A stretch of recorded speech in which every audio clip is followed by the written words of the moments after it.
Hi, welcome to Cooking with Class at Johnson & Wales University, here with Sean O'Hara, who's going to do some of the harvest warmers. And Sean, we have a little brandy and a little cognac and Grand Marnier. Grand Marnier. Today we're going to make another classical preparation, Frank, called Cafe Diablo. And folks at home don't have to use a copper pan like I'm using. You can do this on your stove. One word of advice, folks, this is going to catch fire. Don't do this underneath your exhaust fan. Sometimes the flames get up, get caught in the grease, and you're going to end up with a house fire. We need a little bit of sugar. I have some cinnamon sticks in my pan warming up, and I'm going to make what's called a horse's neck.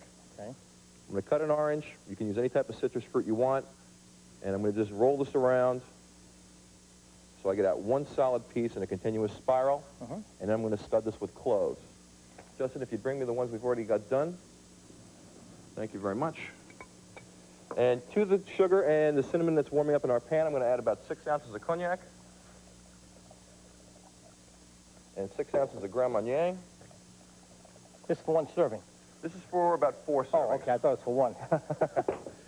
And now what I'm going to do is take a little bit of this liquid, and I'm going to catch it on fire. And I'm just using regular sterno. Oops, that didn't quite catch. Alrighty. Now, while the pan's on fire, I'm going to take my horse's necks. And this is where you have to be a little bit careful. You don't want to pick up the cinnamon sticks. Oh, how beautiful. And we're going to pour the flaming liquor down the horse's neck. And what's supposed to happen is these cloves are going to start to glow hot. Okay. And turn red just like the devil's eyes, and that's where this drink gets its name from. The devil, Diablo. Cafe Diablo. My eyes are glowing. You can do this till the fork melts, or until your arm gets tired, or until your guests are done oohing and eyeing. Very nice. Then we're going to drop those back into the pan and add some hot coffee to this. Espresso works very nicely with this as well. Let that simmer for 2 or 3 minutes. Take a nice glass. That's, well, the aroma is absolutely phenomenal. And this is very aromatic. This is great around the holidays. Very aromatic, great for the holidays, great for Thanksgiving and for Christmas. I have to do this one. This is definitely, this will warm you. Oh, the orange just comes right through. The orange and the clove is just fantastic in there. Salute. Salute. This is Cooking with Class. And you can get a copy of today's recipe for Cafe Diablo by sending a self-addressed stamped envelope to the address you see on your screen. That's care of Johnson & Wales, 8 Abbott Park Place, Providence, 02903. Or you can find it on our website at www.nbc10wjar.com.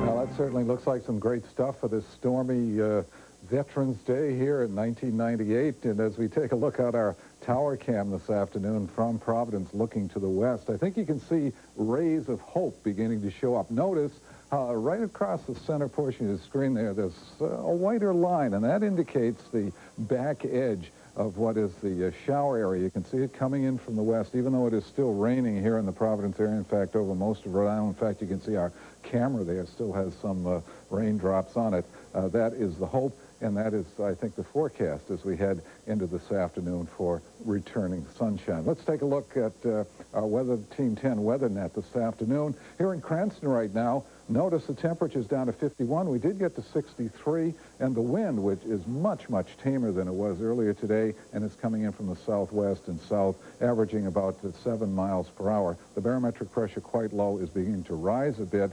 Let's take a look at those wind gusts. The wind gusts reported from our weather net all morning indicate that we did have some very severe gusts, especially here in the Providence area. Notice we got a 54-mile-per-hour wind gust here in Cranston, 49 at the Nathaniel Green School up in Providence, and generally wind gusts in the range of 40s all along the coast, in the 30s inland, and that, of course, brought down some tree limbs and caused some problems out there, and also causing problems with the amount of rainfall that we've had with this storm, generally around 1.5 inches, very close to 2 inches up in Attleboro, and right along the coast, a little bit less there. You can see most of the stations reporting a little bit less in those locations. Temperatures, which were much milder earlier, have now begun to drop off, all getting into the lower 50s over Rhode Island, but still hanging on to middle and upper 50s over eastern Massachusetts. Here's a look at our Doppler 10,000 from our weather team office this morning, and I think you can see the back edge of that shower is beginning to move off. The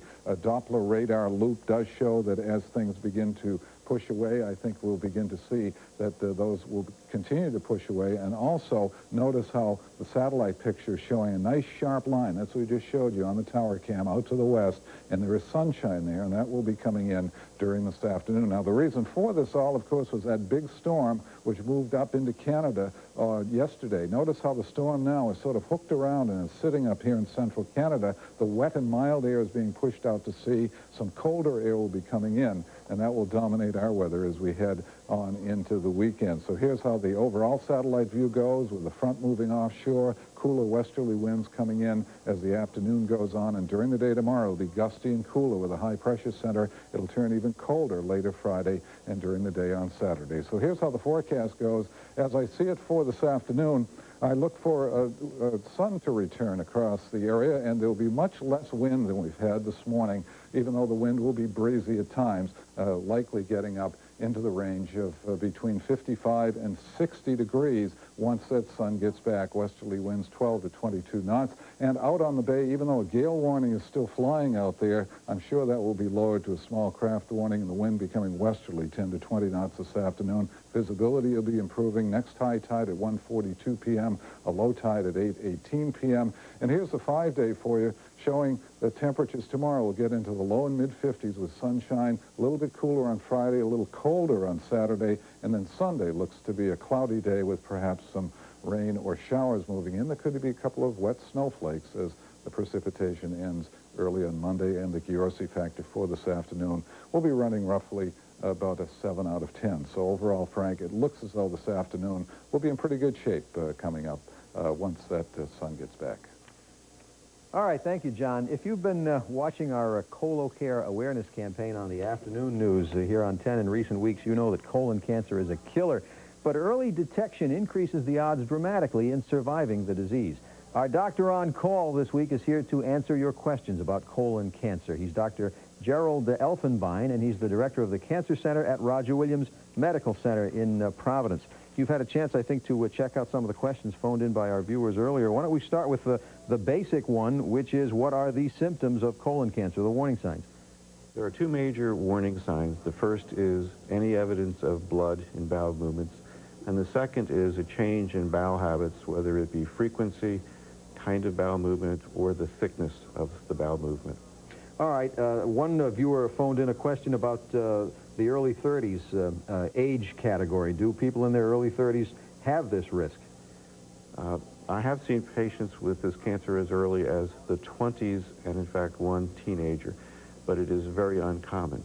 On the other hand, if the patient has a family history of colon cancer or rectal cancer, then their risk of developing goes up. All right.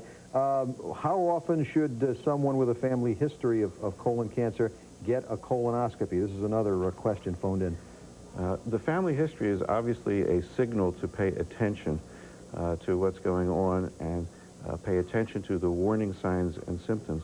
The frequency of colonoscopy does depend upon exactly what the family history is, but you're looking at an interval of every 1 or 2 years in all likelihood of getting a colonoscopy. Most important is the patient should have a connection with a physician that follows the patient continuously. And I'm going to, it's obvious common sense advice, I guess, if anybody experiences the symptoms you've described, not to waste any time contacting a physician about it. Blood is abnormal anytime you see it. Change in bowel habits can be very temporary, in which case, no, you don't really need to see anybody. But in the bowel habit area, if the change is prolonged, somebody should be evaluated. I think we have a phone number that folks can call if you need additional information. Yeah, it's on the screen, 1-800-952-2055. That's the toll-free number, I guess, Doctor, at the Roger Williams Medical Center, correct? Dr. Elfenbein, we thank you very much for joining us. Dr. Gerald Elfenbein from the Cancer Care Center at Roger Williams Hospital. My pleasure. And that's this week's Doctor on Call segment here on News Channel 10 at noon. Coming up next, we've got a story about a limousine that can probably go wherever it wants to. Now here's a quick look at some of what's coming up later today here on News Channel 10. We, of course, will be stopping by Veterans Day celebrations throughout the area. John Giorsi will also bring us part 3 of his home improvement series. Tonight at 5, we're talking replacement windows. And women entrepreneurs, they're the up-and-coming power of the business world. Tonight at 6, we'll meet a local woman who was dealt a tragic hand and who turned it into a personal triumph. Now you can report news in the making by dialing star 10 from your Bell Atlantic mobile cellular phone. Bell Atlantic Mobile provides the toll-free call for News Channel 10 viewers.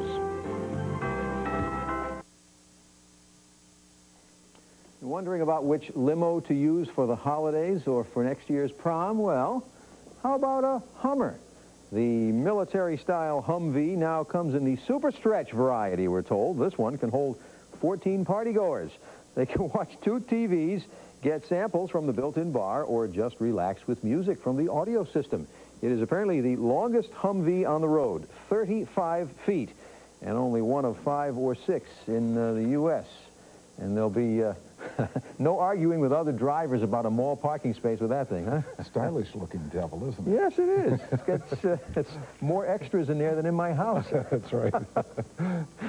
John's here with a quick look at the weather. Well, that's right, Frank. We have really some improving weather coming up this afternoon. Notice how temperatures may recover to 51 now. We're getting up close to 60 when the sun comes back, and then it'll cool off. Next chance of showers about Sunday. All right. Okay. That's it for our noon report for this Wednesday, Veterans Day in southern New England. We thank you for spending part of your day with us. We'll be back tomorrow at noon. Don't forget the news continues later today at 5. Please join us then here on 10.